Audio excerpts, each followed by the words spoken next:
Donkey Kong Bananza is a simple premise perfectly executed. You're smashing things and finding banana gems on your way to the planet's core. All the other systems, mechanics, and narrative elements are in service to this central activity.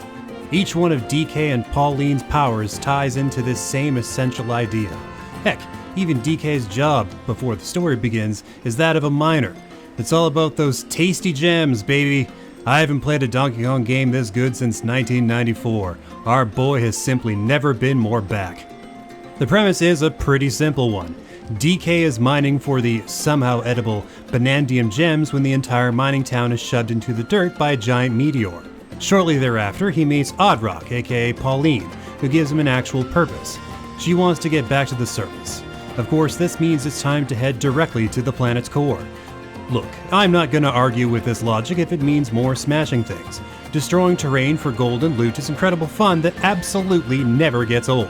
Right up until the end credits, I found myself constantly distracted by the destructible environment.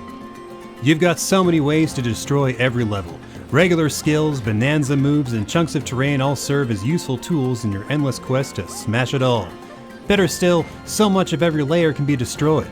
If you're patient, persistent, and a little obsessive, you can totally change the look of most maps, and you'll be handsomely rewarded for doing so.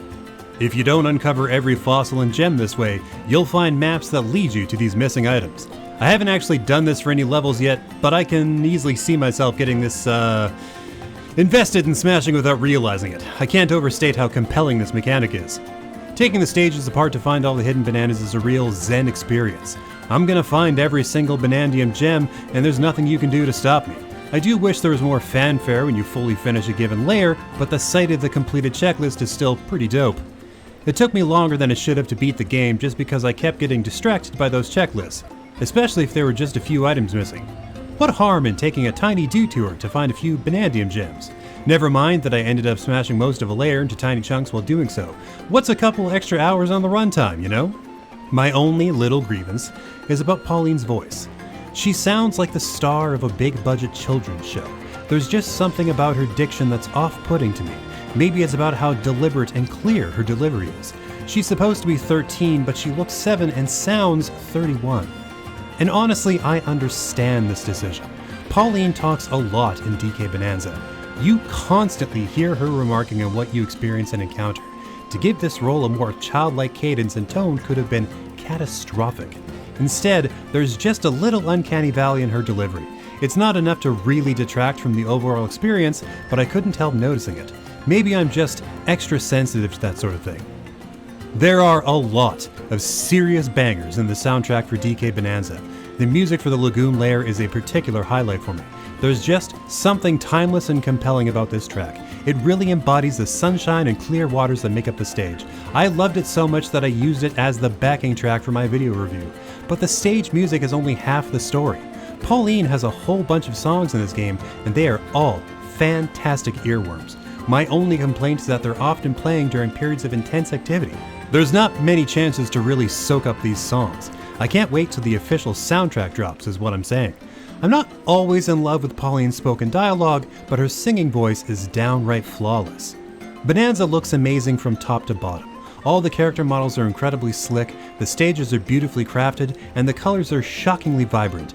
Even the canyon layer, a simple desert, is gassed up with rainbow exhaust spewing from every machine in sight.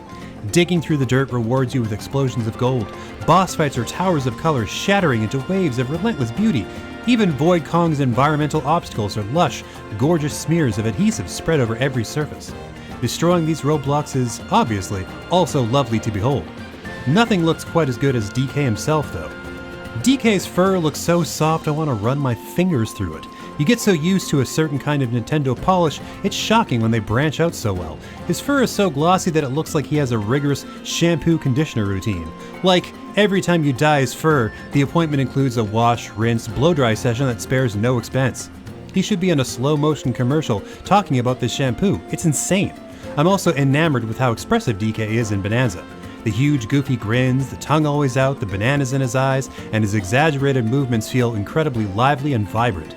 You don't have to imagine DK in a high-budget animated feature because you're seeing it in this game. DK and Pauline have a whole bunch of delightful outfit variants in Bonanza. They all look great, make sense for the characters, and are useful enough for you to seek them out. It's just one more reason to scoop up as many fossils and gems as you can, beyond simple completionism. While a lot of collectibles are just buried somewhere in the stage, many are in isolated little challenge stages. These are an excellent diversion that is also the hardest part of the whole game. I do wish the main game were a tiny bit harder, but these bonus worlds are a great antidote for this minor problem. Really, I just wanted to spend more time playing Bonanza, which I can totally do. Finding every collectible is going to take a while, and I'm honestly thrilled about it. I just realized I forgot to talk about the Bonanza powers that the whole game is named after. Oops. Anyway, they're amazing. Whereas the old Donkey Kong Country games had you enlist various animals to access these abilities, Bonanza mode has DK transform instead. Each one is totally distinct, and you can switch between them seamlessly. Plus, the songs Pauline uses to activate them are all wonderful. All her outfits are tied directly to said transformations, and most of your skill tree revolves around them as well. The whole game hinges on these powers in a fluid, organic manner that feels simple yet brilliant. Bonanza is pretty much the pinnacle of Donkey Kong I've been waiting for since the 90s. This game is so good, it's changed my whole outlook on DK as a character. He was always second string, at least for me. Now, DK has been bumped up to A rank, and it's all thanks to Bonanza. This game is beautiful, with an incredible soundtrack, seamless mechanics, relentless pacing, and brand new levels of Nintendo polish. Mario Kart World was a great introduction to the Switch too, but Donkey Kong Bonanza is the first can't-miss game to come to the platform. You'd be a fool to pass on this one. Don't forget to like this video, subscribe to our channel, and hit that notification bell to make sure that top quality COGconnected content keeps on coming.